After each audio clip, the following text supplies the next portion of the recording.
For today's video, gagawa tayo ng pinagmamalaki kong fried chicken ni Biker Chef. Gagawa tayo ng buttermilk saka ng homemade gravy na medyo lumalapit sa pancake house. Kaya tuturo ko na sa inyo, isa-isahin natin yung mga kailangan natin. Isang buong manok, malinis at tinanggalan ng mga kung ano-ano, mga tusok. Baking powder, fresh milk, butter, egg, all-purpose flour, asin, onion powder, at garlic powder. Yan lang ang mga kailangan. Tapos mamaya ituturo ko sa inyo yun sa gravy. Tapos meron din tayong optional crushed garlic saka Spanish paprika. Medyo manas-mission. Yung sweet Spanish paprika gagamitin natin. Okay. Tuturo ko naman sa inyo kung paano marinate ng chicken. Tapos ibibray natin siya sa buttermilk. Mamarinate na tayo mga kumarites ng chicken natin. Ibibray natin pero sa buttermilk. Ang buttermilk natin gagamitin, ang gagawin, simple lang. Fresh milk, 1 liter. Butter. Mga isang ganito lang. Tapos, pepper, salt, saka paprika. Yun lang gagamitin natin sa manok. Yun ang pagbababara natin ng manok. Okay? Para mga kumarites, gagawa na tayo ng buttermilk. Kailangan natin ng Alaska fresh milk, 1 liter. Dito tayong bababad ng chicken.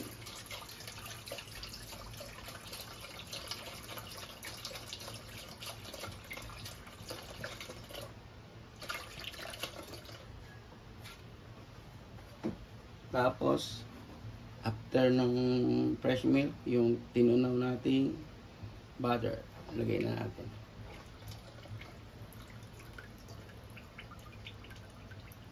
Napaka-creamy ng chicken pag binabad natin ng 24 hours sa marinade na to. Tapos chili powder, 1 tablespoon.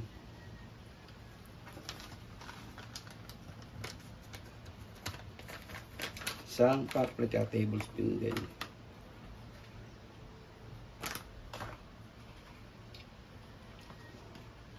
One tablespoon na salt.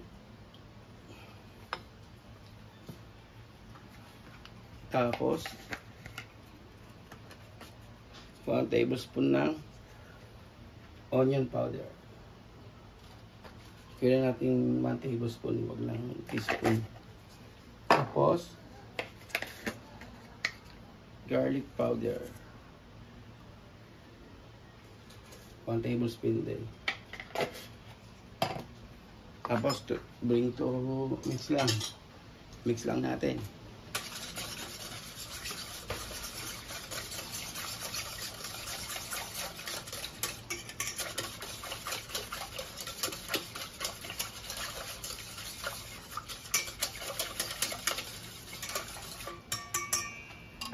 After ng ma-mix, lalagyan natin yung chicken. Nagawa na natin yung marinade. Lagyan na natin yung chicken. Tapos i-chill lang natin siya ng 12 to 24 hours. Yun, tapos saka natin siya ipa-fried mamaya. Pakikita ko sa inyo. Ito muna yung pagmamarinate ng chicken natin sa buttermilk.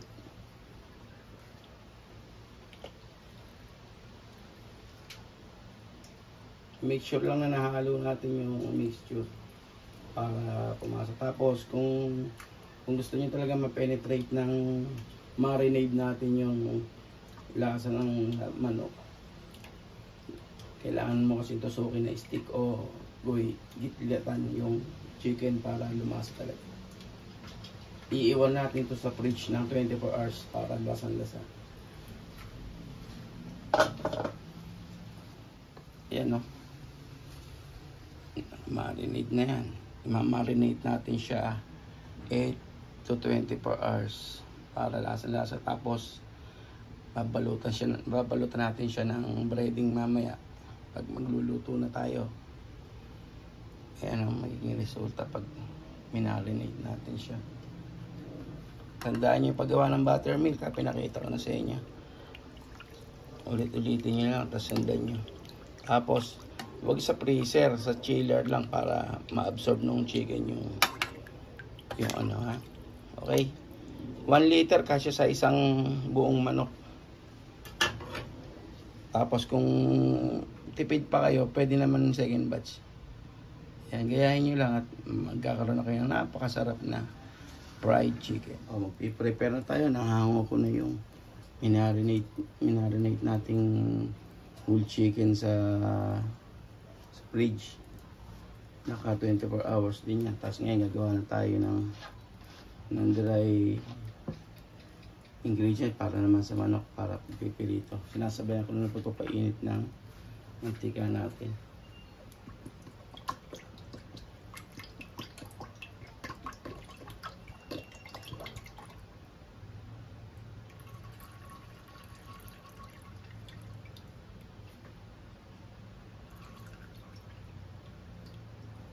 May brand coconut oil lang ginagamit ko sa pagpipirito. May high heat kasi ano yan. Tapos simulan na natin.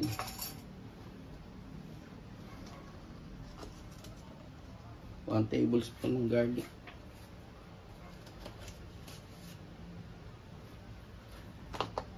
One tablespoon ng onion.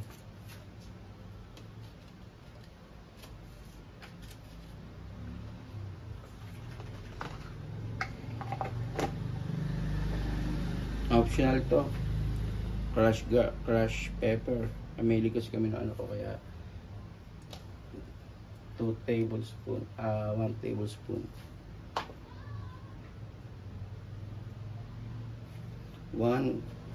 teaspoon ng asin, black pepper,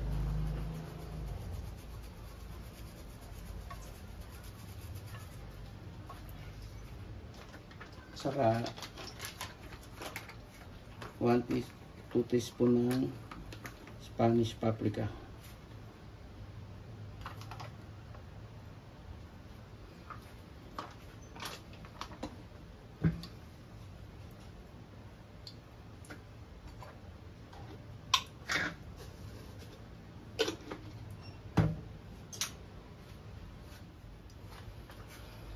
Haluin na natin yung dry ingredients para sa pag ano ng chicken natin. Kailangan halong-halo lang.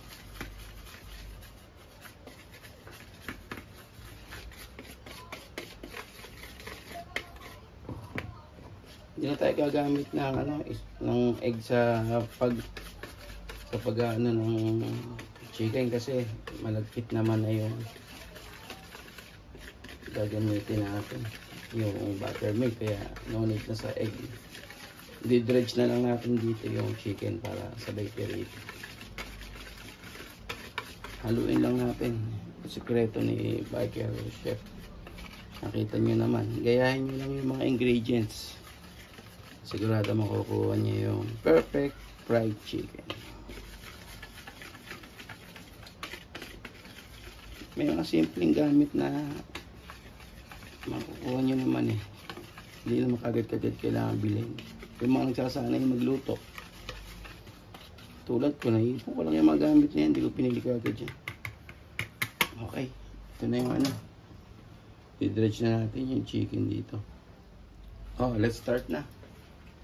I-dredge na natin itong chicken na galing sa fridge na may buttermilk sa ano natin, mixture natin. No need na ng egg kasi nga basa naman sila. Dalawa. Yan o, kita nyo.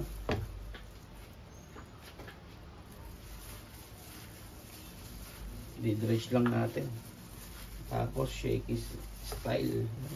pasok sa lahat ng cavity yung ng manok yung dry ingredient para umapit. Para pag pinirito, kapit na kapit. Oh yeah. At tunog si shakies yun. Oh, ito na. Drop na natin. First batch.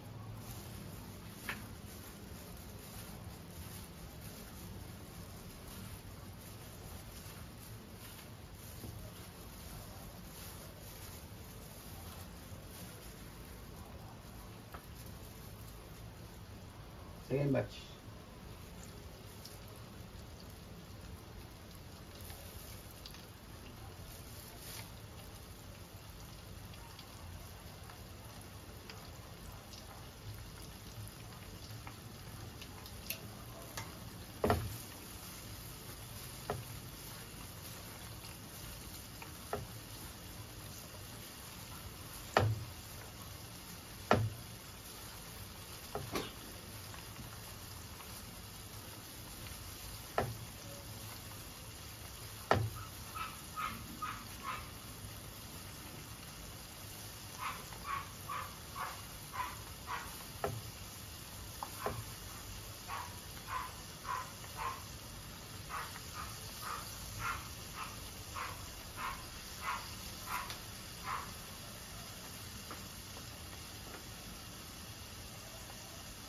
Yan, nag-ano na tayo, nagpa-fried na tayo.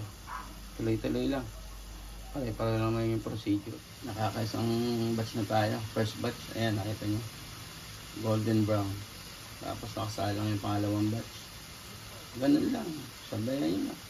Tapos, hindi ko pala nakakita sa inyo, nilagyan ko ng isang tablespoon na baking soda para pampalasa saka pampalutong.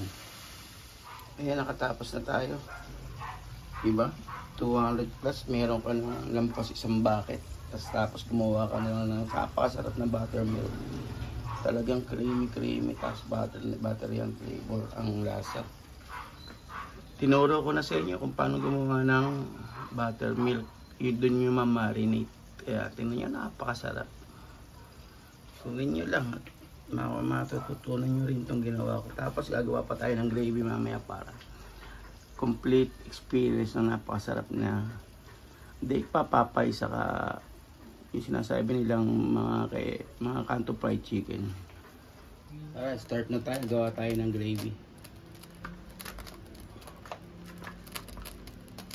Butter.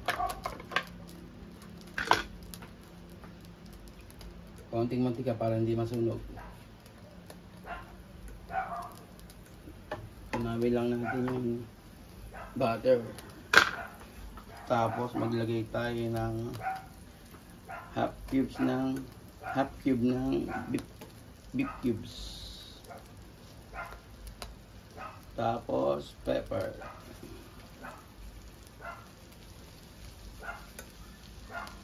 Meron tayo halo ng toyo o kaya ng Worcestershire sauce kasi para pampakulay din yan. Tingnan natin yung lasa o baka hindi naman malnourished.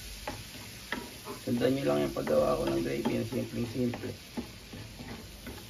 Hinayan natin apoy. Tapos gagawa tayo ng slurry.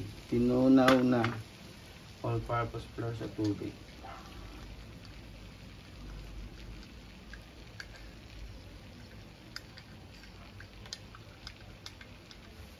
Ito siya, slurry ko. All-purpose flour tapos tubig.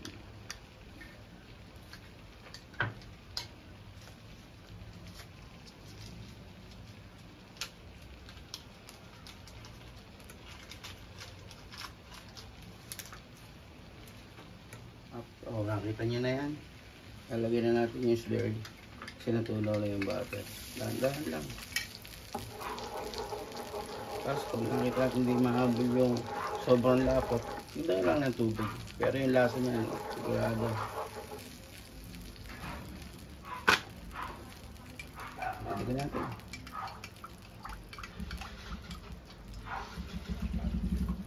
Ilagay ko na lahat. Mix lang natin. Bring to avoid.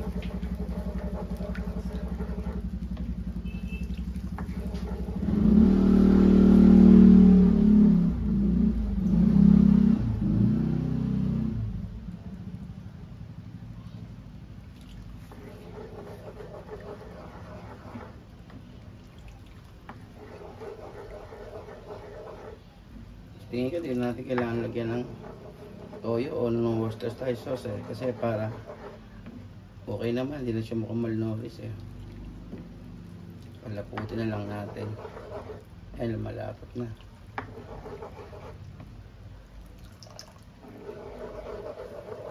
Great na. Kita nyo, okay na siya. Yung lapot, konti na lang. Okay na yung lapot para sa akin, okay na.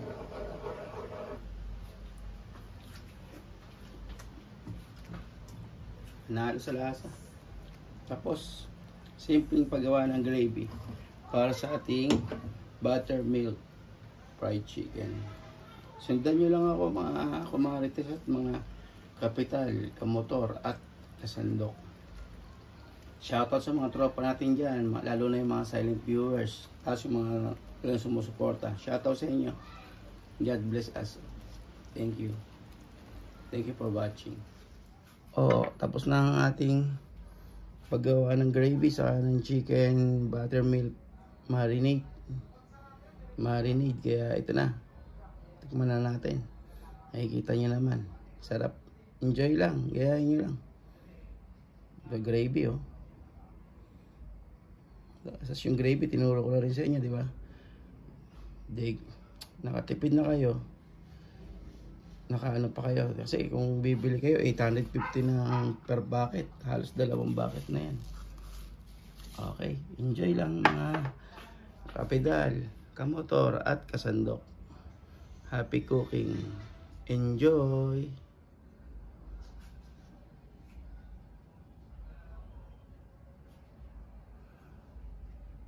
Perfect buttermilk chicken with napakasarap na gravy.